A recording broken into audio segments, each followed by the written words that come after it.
ISR 9 news కి స్వాగతం.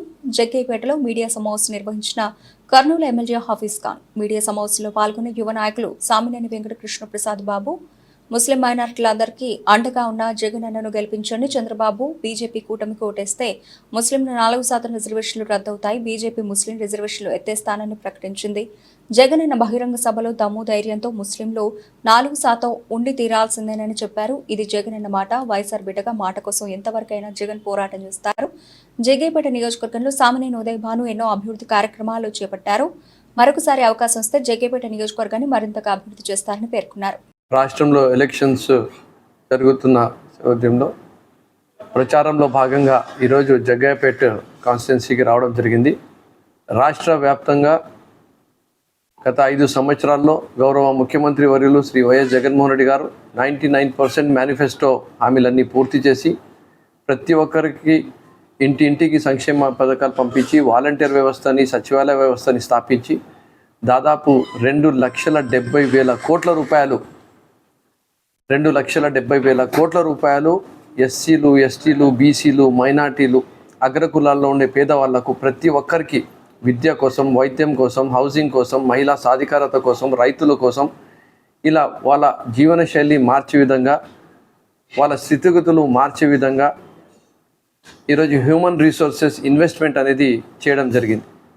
మరి చంద్రబాబు నాయుడు గారు మాత్రం 600 హామీలు ఆ రోజు ఇచ్చారు, ఈరోజు 6 హామీలు అంటున్నారు. ఆ రోజు ఏ ఒక్క హామీని నెరవేర్చలేదు, ఈరోజు కూడా ఏ ఒక్క హామీని నెరవేర్చలేని పరిస్థితి. ఆయన చెప్తున్న హామీలు దాదాపు 1,50,000 కోట్ల రూపాయలు సంవత్సరానికి అవుతాయి. ఈరోజు జగన్మోహన్ రెడ్డి గారు ఇస్తున్న హామీలే 70,000 కోట్ల రూపాయలు అవుతుంటే మీరు ఆంధ్రప్రదేశ్ రాష్ట్రానికి శ్రీలంక చేస్తారా అని చెప్పి ఈ చంద్రబాబు నాయుడు, పవన్ కళ్యాణ్ మాట్లాడారు.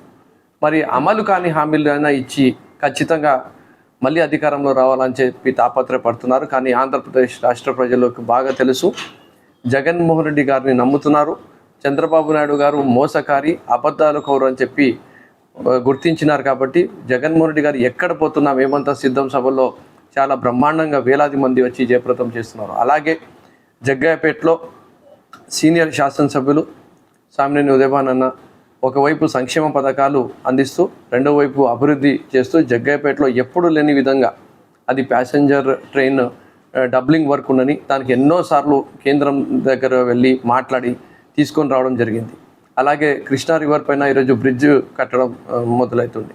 అలాగే షాదీఖానా కడుతున్నారు, హైవే దగ్గర బస్ స్టాండ్ తీసుకొని వస్తున్నారు, గవర్నమెంట్ హాస్పిటల్ని బ్రహ్మాండంగా అభివృద్ధి చేశారు, డయాలిసిస్ వార్డుని తీసుకొని వచ్చారు, ఆక్సిజన్ ప్లాంట్ని కోవిడ్ టైంలో తెచ్చారు, అలాగే మన స్కూల్స్ని అభివృద్ధి చేశారు. ఇలా చెప్పుకుంటూ పోతే రోడ్స్ని బ్రహ్మాండంగా అభివృద్ధి చేశారు, డ్రైన్స్ని చేశారు.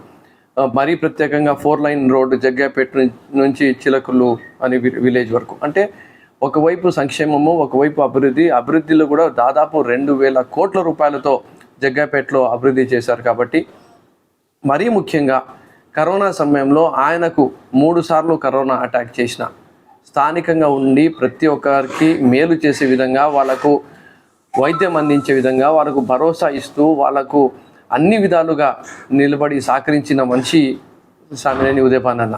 మరి అలాంటి మంచి